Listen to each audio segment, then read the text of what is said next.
Assalamualaikum warahmatullahi wabarakatuh. Innal hamdalillah nahmaduhu wa nasta'inuhu wa nastaghfiruh wa na'udzu billahi min shururi anfusina wa min sayyiati a'malina. May yahdihillahu fala mudilla lahu wa may yudlil fala hadiya lahu. Asyhadu an la ilaha illallah wahdahu la syarika lah wa asyhadu anna Muhammadan abduhu wa rasuluh. Ya ayyuhalladzina amanu ittaqullaha haqqa tuqatih wa la tamutunna illa wa antum muslimun. Amma ba'du.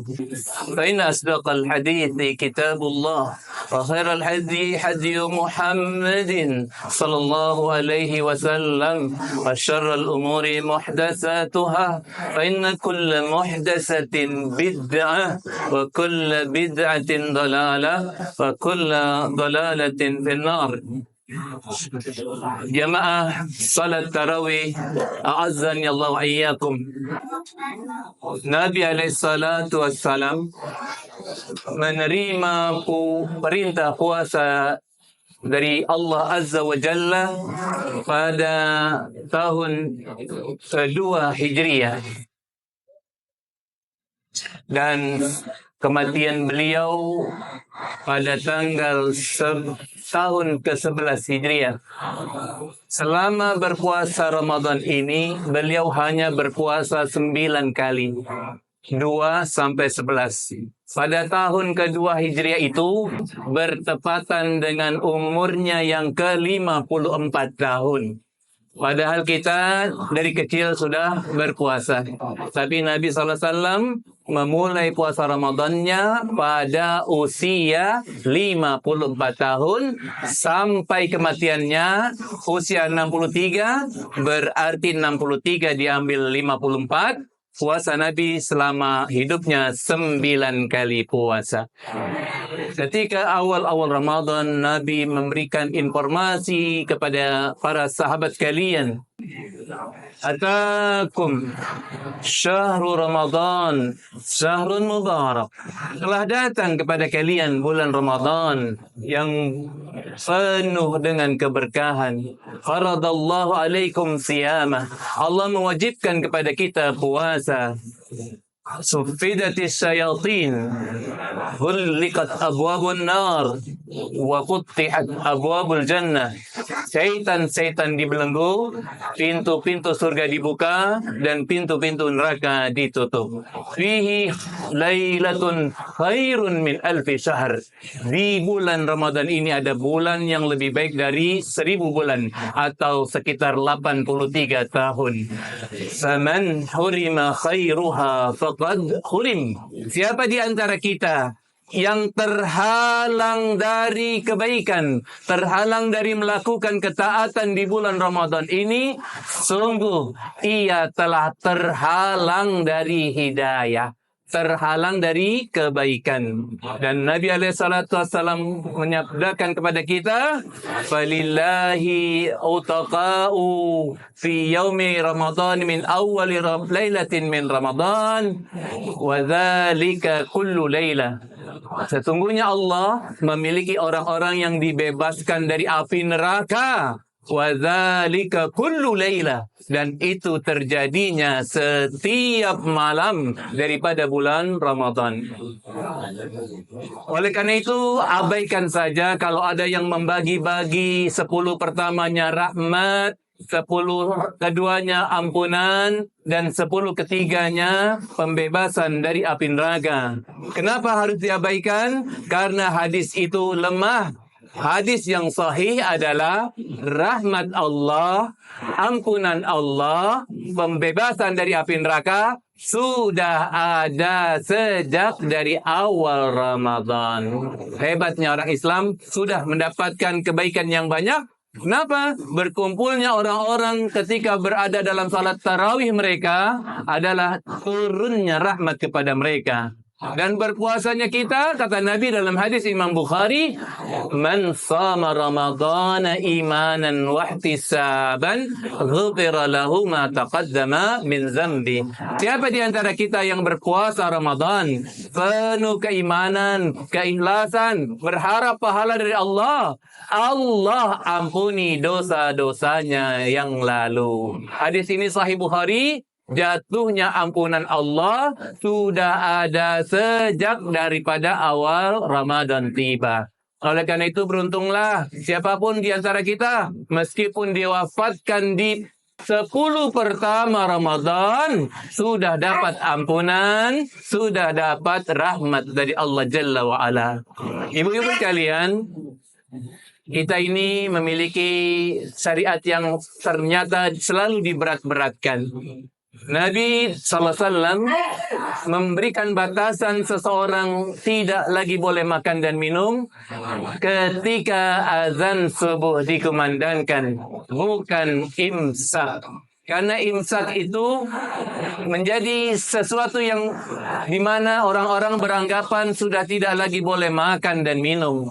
Memang terbaiknya di antara kita ini ketika imsak tiba sudah tidak lagi boleh makan dan minum. Itu terbaiknya. Ketika Zaid bin Sabit untuk bitu fi baitin Nabi alaihi salatu wassalam, tasaharna ma'an Nabi alaihi salatu wassalam, kata Zaid bin Sabit, aku pernah menginap di rumah Rasulullah sallallahu alaihi wasallam dan aku sahur bersama Rasulullah. Bukan hanya buka bersama, tapi sahur bersama Rasulullah sallallahu alaihi wasallam. Faqala Anas, kam kana bainal adzan was sahur. Berapa jaraknya antara azan tiba dan berhentinya Nabi dari makan dan minumnya? Kata Anas bin Malik bertanya kepada Zaid bin Sabit, berapa berhentinya Nabi dari makan sampai ketemunya azan? Berapa lama? Qala qadra 50 ayatin minal Quran. Kata Zaid bin Sabit, seukuran membaca 50 ayat dalam Al-Quran. Boleh kita simpulkan sekitar 10 menit. Ini sunnahnya kita tidak lagi makan dan minum.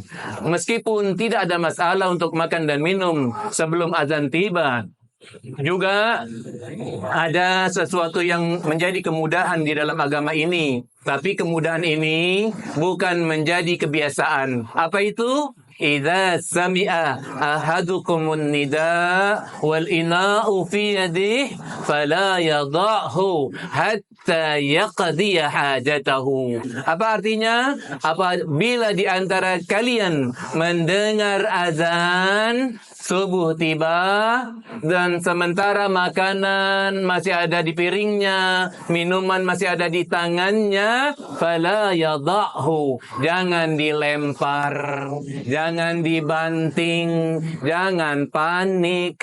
Karena apa? Nabi yang suruh teruskan makannya yang tersisa dari piringnya atau gelasnya.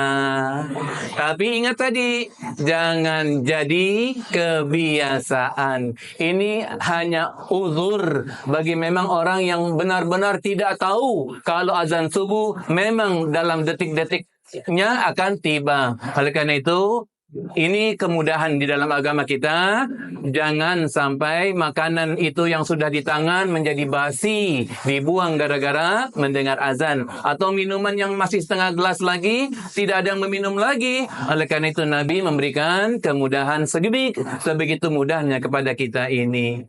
Wa qala Nabi alaihi salatu wassalam, man sama thumma nasiya fa akala aw syariba falyatimma saumahu fa innallaha saqahu au at'amahu.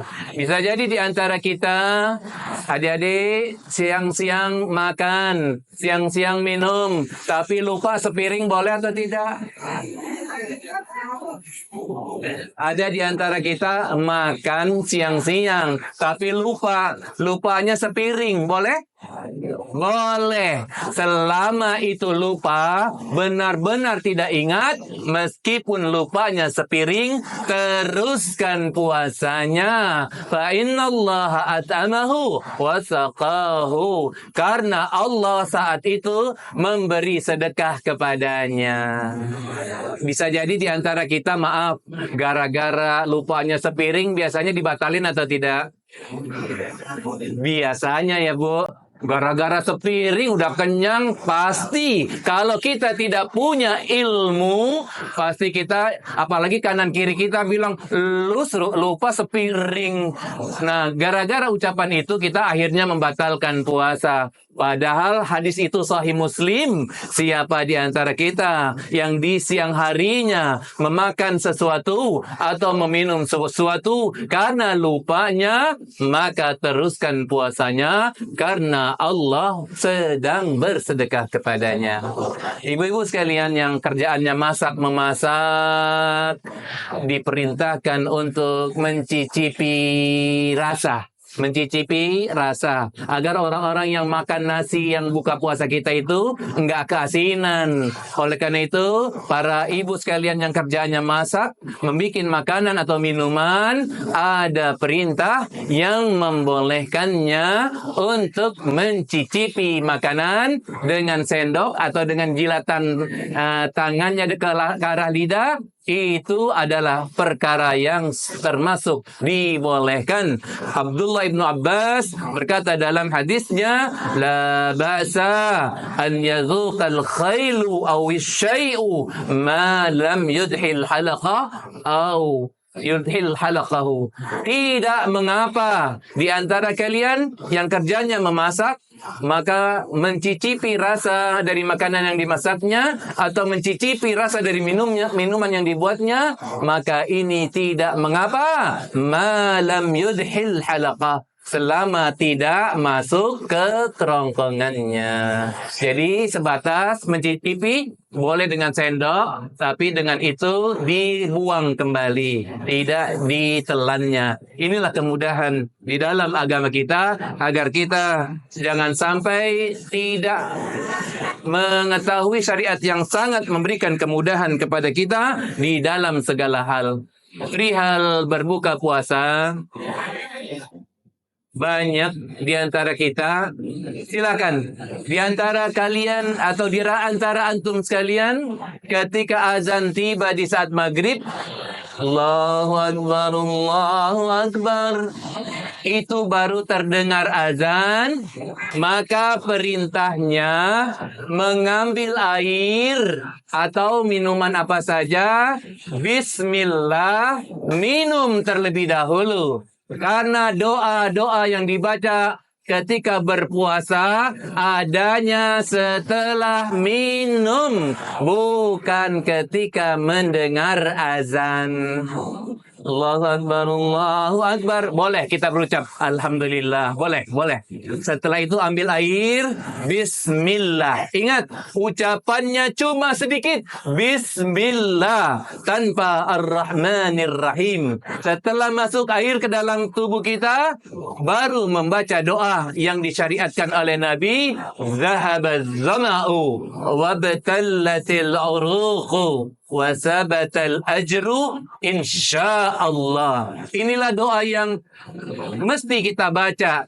Adapun doa Allahumma laka sumtu wa bika amantu, itu nilainya lemah, sehingga kita harus beralih ke doa yang lain yang derajatnya sahih, yaitu bismillah, minum, zahabaz zama'u wa batallatil uruqu wasabatal ajru insyaallah. Telah hilang rasa haus, telah basah kerongkongan kami, tetaplah pahala di sisi Allah. Enggak mungkin doa itu dibaca ketika azan. Artinya saja telah hilang rasa haus, pasti minum dulu. Begitupun orang yang terbiasa dengan baca doa Allahumma laka sumtu dan seterusnya, itu pun dibaca dibaca setelah minum, bukan ketika mendengar azan. Ibu-ibu sekalian, saya mau tanya, baca doanya setelah azan atau setelah minum? Yang benar, bismillah, minum, baca doa. Begitupun doa Allah malakasumtu. Allah, saya sudah makan, aku sudah minum, itu Allah malakasumtu wabika amantu wala rizki kaptortu. Itu artinya, ya Allah, saya sudah makan, saya sudah minum. Enggak mungkin bacaan doa itu setelah azan. Baik Allah malakasumtu atau zahabat zama'u, doa itu dibaca setelah minum. Sebagai penutup, masalah fidyah. Karena biasanya di antara kita banyak sekali yang memiliki kekeliruan bagaimana cara membayar fidyah. Al-Quran berbicara, fafidyatun ta'amu miskin. Bagi siapa di antara kita yang punya orang tua yang sudah mulai linglung, atau saudara yang sakitnya tidak kunjung sembuh, atau istri yang sedang hamil tua atau sedang menyusui, maka bagi mereka fidyatun ta'amu miskin. Fidyah mereka memberi makan satu orang miskin satu kali makan. Satu kali makan. Berarti dengan nasi kotak plus lauknya, satu hari puasa selesai. Ingat, fidyah itu dibayarnya setelah waktu puasa sudah mulai tiba. Artinya sebelum sahur belum boleh dibayarkan fidyahnya. Artinya setelah sahur tiba, maka saat itu kita boleh keluar rumah untuk membayar fidyahnya per hari. Atau kalau mau per pekan, bayarnya di ujung pekannya, bukan di awal pekannya. Bisa dipahami? Ketika kita mau bayar 7 hari, berarti dengan 7 nasi kotak atau dengan beras mentah, mungkin bisa diberikan dengan setengah dari zakat fitrah kita atau 2 liter per hari bagi saudara kita yang tidak berpuasa. Oleh karena itu, seorang yang dibanggakan oleh Rasulullah yang bernama Anas bin Malik, lamma sakula wa da'ufa Anas bin Malik da'a 30 miskinan fa'at'amahum hatta yusbi'uhum. Ketika Anas bin Malik, kerabat dekat Nabi, orang yang banyak meriwayatkan hadis kepada kita, lemah di usianya yang di atas 100 tahun, lemah. Dan Anas bin Malik di ujung Ramadannya, Anas bin Malik mengundang 30 fakir miskin, diberi jamuan makan di rumahnya sekenyang-kenyangnya. 30 fakir miskin, setelah mereka keluar dari makan dan kenyangnya, selesailah fidyah daripada Anas bin Malik. Para ulama 4 mazhab bersepakat tidak bolehnya membayar fidyah dengan menggantinya dengan uang. Oleh karena itu, maksimalkanlah kita taat kepada Allah, bahwa fidyah itu dengan membayar sesuai makanan pokok yang dimiliki oleh kita. Mudah-mudahan puasa kita ini Allah terima dan Allah sampaikan kita pada puasa yang terakhir. Saya sebenarnya punya hadiah, tapi saya nggak mau berikan informasinya saat ini. Minimal setelah kajian ini, ibu-ibu punya 3 makalah. Yang pertama, bagaimana salat sesuai sunnah Nabi. Yang kedua, di antara kita bisa jadi yang susah tidurnya, di sini ada 3 lembar. Bayangkan Nabi baca doa sebelum tidur 3 halaman. Kita cuma bismika Allahumma amutu wa ahya. Pantesan gak tidur-tidur. Pantesan susah tidur. Oleh karena itu saya berikan hadiah. Yang pertama, hadiah tuntunan puasa sesuai sunnah. Mudah-mudahan ini bermanfaat buat ibu bapak sekalian. Setelah kajian ini dan setelah salat tarawih bisa diambil makalahnya kepada panitia masjid ini. Mudah-mudahan apa yang saya sampaikan ini bermanfaat buat kita semua. Semoga kita bisa sampai kepada ujung Ramadan dalam keadaan sehat walafiat. Aqulu qauli hadza wa astaghfirullah li wa lakum. Subhanakallahumma bihamdika asyhadu an la ilaha illa anta astaghfiruka wa atubu ilaik. Assalamualaikum warahmatullahi wabarakatuh.